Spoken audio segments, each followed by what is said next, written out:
मेरी सभी बहनों को हरियाली तीज की बहुत बहुत शुभकामनाएं। तो आज मैं आप सभी को हरियाली तीज की पूजा की बहुत ही सरल विधि दिखाऊंगी। श्रावण मास के शुक्ल पक्ष की तृतीया को हरियाली तीज का त्योहार मनाया जाता है। इसे छोटी तीज, सिंधारा तीज, मधुश्रावणी तीज आदि कई नामों से जाना जाता है। और करवा चौथ की तरह ही इस दिन का भी विशेष महत्व होता है और इस दिन विशेष रूप से गौरी माता की पूजा की जाती है उनके संपूर्ण परिवार के साथ। और इस दिन विशेष रूप से पार्थिव यानी मिट्टी से शिव परिवार बनाकर पूजा की जाती है। तो सुबह सुबह ही तैयार होकर पूरे 16 श्रृंगार करके हमें इस पूजन को करना चाहिए, क्योंकि जब भी हम कोई सुहाग की पूजा करते हैं, माता गौरी की पूजा करते हैं, तो हमें पूरे श्रृंगार करके ही पूजा में बैठना चाहिए, जिससे माता गौरी का हमें सदा सुहागन का आशीर्वाद मिले। तो देखिए, सावन में हरियाली तीज आती है और चारों तरफ हरियाली खुशहाली का माहौल होता है। तो यहाँ पर एक पवित्र स्थान में चौक पूरकर चौकी या पट्टे के ऊपर हरे रंग का हम वस्त्र बिछा लेंगे और मेहंदी वगैरह आप लोग एक दिन पहले ही लगा लीजिए। खूब सारी हरी हरी चूड़ियां पहनिए, हरे रंग के कपड़े पहनकर इस पूजा को करिए। और जरूरी नहीं है कि आप नए कपड़े ही पहने, आप जो भी पहने साड़ी या सूट, वो धुला हुआ और साफ स्वच्छ होना चाहिए। तो इस प्रकार से अक्षतों के या फूलों के आसन पर हम शिव परिवार को विराजमान कर लेंगे। अब देखिए, हरियाली तीज पर पार्थिव यानी मिट्टी से शिव परिवार बनाकर उनका अभिषेक और पूजन करने का बहुत अधिक महत्व है। तो यहाँ पर मैंने पिंड आकार की माता गौरी और गणपति जी बनाए हैं, शिव जी बनाए हैं और बेलपत्र में सभी को आसन दिया है। और अगर आपको विशेष सुंदर आकृति बनानी आती है तो बना लीजिए, वरना जैसी आती है वैसी बनाइए। और यहाँ पर देखिए, मैं सरल विधि शेयर कर रही हूँ। अगर आप कलश स्थापना करना चाहते हैं तो शिव जी के दाहिने हाथ के साइड में आप कलश स्थापित भी कर सकते हैं। और कलश स्थापना करके किस प्रकार पूजन करना है इसकी वीडियो चैनल पर आ चुकी है, आप जाकर देख सकते हैं। तो यहाँ पर मैंने एक घी का दीपक रखकर प्रज्वलित कर लिया है और इसके बाद गणपति जी, गौरी माता और शिव जी का हम जल से, फिर कच्चे दूध से, फिर वापस से शुद्ध जल से स्नान करा लेंगे। और अभिषेक करते समय आप ओम नमः शिवाय, ओम नमः शिवाय या फिर ओम पार्वती पतये नमः, ओम पार्वती पतये नमः, इस प्रकार से मंत्र जप भी कर सकते हैं। और इसके बाद गंगा जल और फूल की सहायता से शुद्धिकरण कर लेंगे चौकी का और एक शुद्ध जल का लोटा भरकर हम रख लेंगे। अब देखिए, गणपति जी को हम वस्त्र की भावना से कलावा अर्पित कर देंगे, शिव जी को कलावा अर्पित करेंगे और माता गौरी को यहाँ पर मैं लाल रंग की चुनरी समर्पित कर दूंगी। और हरियाली तीज पर मिट्टी की बनी मूर्तियों के पूजन का ही विधान है, लेकिन अगर आपके पास समय ना हो तो आप खाली फोटो में, या अगर आपके पास मूर्तियां हैं तो आप उनका भी पूजन कर सकते हैं।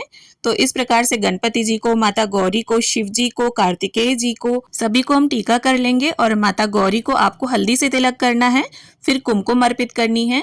और ये देखिए, कोशिश ये करें कि परिवार की सभी महिलाएं, सखी सहेलियां सभी मिलजुल कर इस पूजा को करें, क्योंकि जब भी हम कोई पूजा पाठ साथ में करते हैं तो उसका एक अलग ही आनंद होता है। और पूजा करने के बाद सभी साथ में मिलकर झूला झूले, क्योंकि सावन में, हरियाली तीज में झूला झूलने का एक अलग ही महत्व होता है। तो यहाँ पर हमने सभी को अक्षत अर्पित कर दिए हैं। अब लेना है आपको बेलपत्र, क्योंकि शिव जी की जब भी कोई पूजा पाठ हम करते हैं तो बेलपत्र का बहुत अधिक महत्व होता है, तो इसकी व्यवस्था आप जरूर से कर लें। और इस प्रकार बेलपत्र को चंदन से टीक लें या फिर राम का नाम या ओम नमः शिवाय लिखकर भी अर्पित कर सकते हैं। तो यहाँ पर आप 1, 3, 5, 7 जितनी आपकी इच्छा हो उतने बेलपत्र अर्पित करें। गणपति जी को दूब घास और लाल रंग का गुलाब मैंने अर्पित कर दिया है। माता गौरा को भी यहाँ लाल रंग का गुलाब अर्पित करेंगे और शिव जी को सफेद रंग के। इसके साथ ही अगर आपको धतूरे का फल मिल जाता है तो वो अर्पित करें, आंकड़े के पत्ते अर्पित करें, मतलब शिव जी की जो भी प्रिय वस्तुएं आपको मिल जाती हैं वो समर्पित करें। वरना जो भी आपके पास हो, जिसकी भी आसानी से व्यवस्था बन जाए, वो चढ़ाकर आप पूजा कर सकते हैं। बस पूजा में भाव सुंदर पवित्र होना चाहिए। अब देखिए, हरियाली तीज पर माता गौरा को यहाँ पर हरे हरे रंग की चूड़ियां, हरी बिंदी, मतलब श्रृंगार में मैंने हरी वस्तुएं ज्यादा ली हैं। तो इस प्रकार से श्रृंगार की सामग्री को हम माता को अर्पित करेंगे। और जो श्रृंगार की सामग्री हमने अर्पित की है उसमें से थोड़ी थोड़ी सामग्री निकालकर हम माता को अर्पित करेंगे।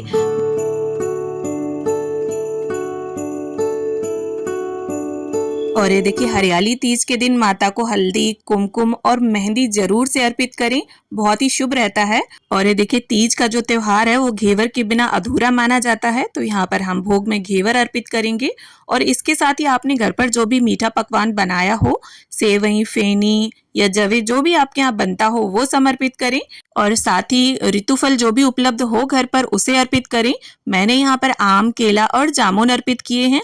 अगर फल उपलब्ध हो आपके पास तो अर्पित कर दें, वरना घर पर जो बनाया हो या बाजार से अगर कोई मिठाई मंगाई हो तो उसे अर्पित करके भी आप पूजन कर सकते हैं। और खाने की वस्तुओं के साथ साथ जल का भी भोग अवश्य रख दें। आप देखिए, आपकी शादी का जो सिंदूरा हो या आपकी सिंदूरदानी जिसमें से आप सिंदूर लगाते हैं, उसे भी यहीं चौकी पर रख लीजिए और साथ में अपने यथाशक्ति यथा सामर्थ्य पूजा में रही कमियों को संपूर्ण करने के लिए दक्षिणा अर्पित करिए। और सीधे हाथ में पुष्प या अक्षत लेकर अब हम हरियाली तीज की व्रत कथा को पढ़ लेंगे या सुन लेंगे।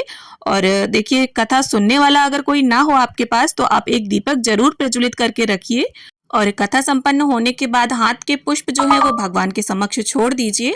अब यहाँ पर जो दीपक हमने प्रज्वलित किया था उसी से मैं आरती कर लूंगी। आपका अगर इस दीपक को उठाने का मन ना हो तो आप अलग से भी घी के दीपक से या कपूर से आरती कर सकते हैं।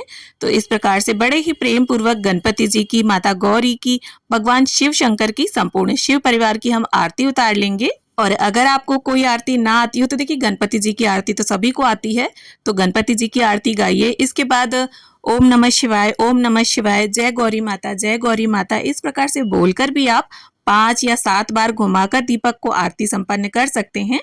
और इसके बाद चौकी के आसपास 3 बार जल घुमाकर पूजा का आचमन कर लेंगे। हाथ जोड़कर माता गौरा से, भगवान शिव शंकर से पूजा में रही कमियों के लिए क्षमा याचना कर लेंगे और ऐसी प्रार्थना कर लेंगे कि माता हमारे सौभाग्य को हमेशा अखंड बनाए रखना। हे शिव शक्ति, मेरे परिवार पर हमेशा अपनी कृपा दृष्टि रखना। अब इसके बाद देखिए, विसर्जन से पहले, चौकी हटाने से पहले हमें माता गौरी से सुहाग लेना होता है। तो विसर्जन किस प्रकार से करना है इसकी वीडियो भी चैनल पर आ जाएगी, जिसके लिए आप चैनल को सब्सक्राइब जरूर कर लें और बेल आइकन भी प्रेस कर लें, जिससे वीडियोस की नोटिफिकेशन आपको मिल जाए।